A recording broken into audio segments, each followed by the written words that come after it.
Exodus, chapter 10. And the Lord said unto Moses, Go in unto Pharaoh, for I have hardened his heart, and the heart of his servants, that I might show these my signs before him.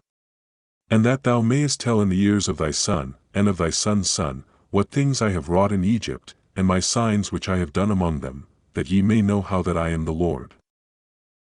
And Moses and Aaron came in unto Pharaoh, and said unto him, Thus saith the Lord God of the Hebrews, How long wilt thou refuse to humble thyself before me? Let my people go, that they may serve me. Else, if thou refuse to let my people go, behold, tomorrow will I bring the locusts into thy coast.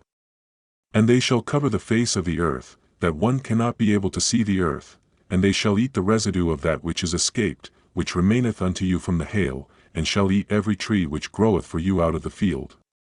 And they shall fill thy houses, and the houses of all thy servants, and the houses of all the Egyptians, which neither thy fathers, nor thy fathers' fathers have seen, since the day that they were upon the earth unto this day. And he turned himself, and went out from Pharaoh. And Pharaoh's servants said unto him, How long shall this man be a snare unto us? Let the men go, that they may serve the Lord their God. Knowest thou not yet that Egypt is destroyed? And Moses and Aaron were brought again unto Pharaoh, and he said unto them, Go. Serve the Lord your God, but who are they that shall go? And Moses said, We will go with our young and with our old, with our sons and with our daughters, with our flocks and with our herds will we go, for we must hold a feast unto the Lord. And he said unto them, Let the Lord be so with you, as I will let you go, and your little ones, look to it, for evil is before you. Not so, go now ye that are men, and serve the Lord, for that ye did desire. And they were driven out from Pharaoh's presence. And the Lord said unto Moses, Stretch out thine hand over the land of Egypt for the locusts, that they may come up upon the land of Egypt, and eat every herb of the land, even all that the hail hath left.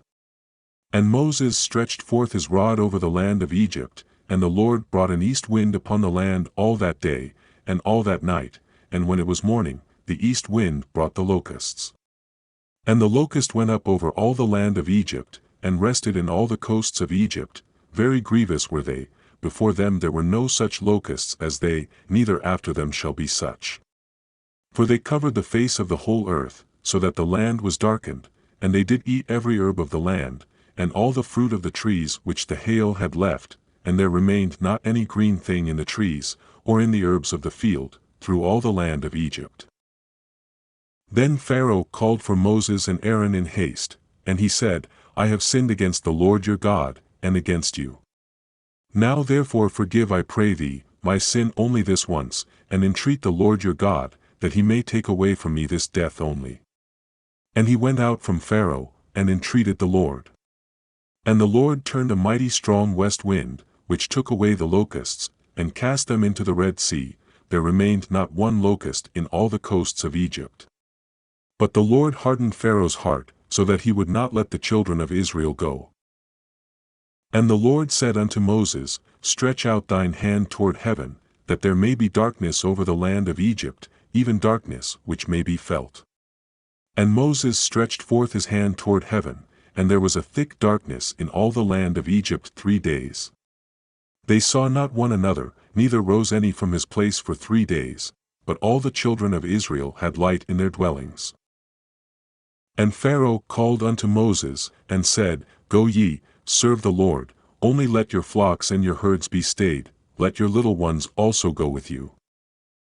And Moses said, Thou must give us also sacrifices and burnt offerings, that we may sacrifice unto the Lord our God. Our cattle also shall go with us, there shall not an hoof be left behind, for thereof must we take to serve the Lord our God, and we know not with what we must serve the Lord, until we come thither. But the Lord hardened Pharaoh's heart, and he would not let them go. And Pharaoh said unto him, Get thee from me, take heed to thyself, see my face no more, for in that day thou seest my face, thou shalt die. And Moses said, Thou hast spoken well, I will see thy face again no more.